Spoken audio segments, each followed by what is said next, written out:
السلام عليكم ورحمة الله وبركاته. ازيكم يا حبايبي، عاملين ايه؟ يا رب تكونوا بخير. معكم احمد من قناة بيت العيلة. ان شاء الله النهارده هنعمل مع بعض بسكوت القهوة. من البسكوتات اللذيذة وطعمها حلو وفيها نكهة القهوة. سهل جدا، مقاديره بسيطة، ان شاء الله بإذن الله يعجبكم. ارجو الدعاء لوالدي بالرحمة والمغفرة، اللهم ارحم موتانا جميعا يا رب، وجزاكم الله كل خير. يلا بينا مع بعض على المقادير. انا حطيت معلقتين قهوة اللي هي سريعة الذوبان، نسكافيه او اي نوع تفضليه. ما عندكيش حطي قهوة عادية بس ما تكونش محوجة، تكون سادة. وحطيت عليها معلقة كبيرة كاكاو، وحطيت عليهم معلقتين ميه ودوبتهم كده مع بعض وسبتهم على جنب عبال ما يدوبوا كده. تمام. ورحت بقى للمكونات بتاعتي. جبت نص كوبايه زبده بحراره المطبخ وعليها ربع كوبايه زيت. تمام. تقدري تحطي الكوبايه الا ربع كلها زبده. تمام. وحطيت عليهم كوبايه سكر وبيضايه، بس كده، ورشه الفانيليا على البيضه. وهنبتدي نضربهم مع بعض. خلاص كده. يبقى نص كوبايه زبده درجه حراره المطبخ، عليها ربع كوبايه زيت. تمام. مش حابة الزيت تحطي كوباية الا ربع زبدة، عليها كوباية سكر، عليها بيضاية ورشة فانيليا. انا هعملها بايدي. تقدر تعملها بالمضرب، كهرباء او يدوي، هي مش محتاجة طبعا. احلى بسكوتات كنا بنعملها زمان ولا من غير لا مضرب ولا اي حاجة، كنا بنربها بايدينا. فانا عملتها بايدينا عشان خاطر كله بيقول بالمضرب الكهرباء وكده، فانا عملتها هي.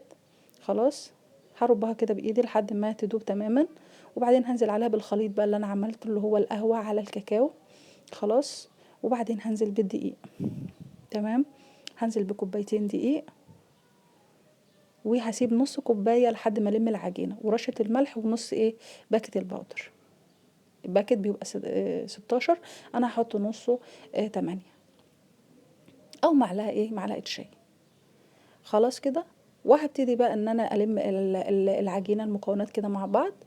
وبعدين هشوف ان كل نص كوبايه الدقيق دي هسيبها للاخر كده، وبعدين هحطها، هتاخدها ان شاء الله باذن الله. طبعا حسب نوعيه العجين معاكي، لازم ايدي تتلم تماما، والمكان اللي انا بعجن فيه يكون نضيف تماما، وتكون طريه ومش ملزقه. خلاص، يعني طريه ومش ملزقه. حطيت نص الكوبايه اهي. خلاص. واتلمت معايا اهي، ايدي نطفت، والمكان اللي انا بعجن فيه تمام، والعجينه طريه اهي بس مش ملزقه. كده تمام. دي العجينه المظبوطه اللي انا عايزاها. خلاص كده.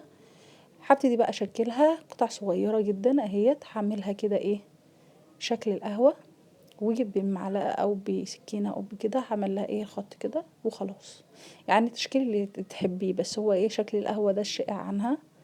خلاص. طريقته سهله وتزيينه سهل جدا، وما شاء الله عملت لي كميه محترمه جدا جدا. يعني هتشوفوا كوبايتين ونص دقيق عملوا معايا كميه ما شاء الله، وبيضايه، وكوبايه الا ربع او نص كوبايه زبده.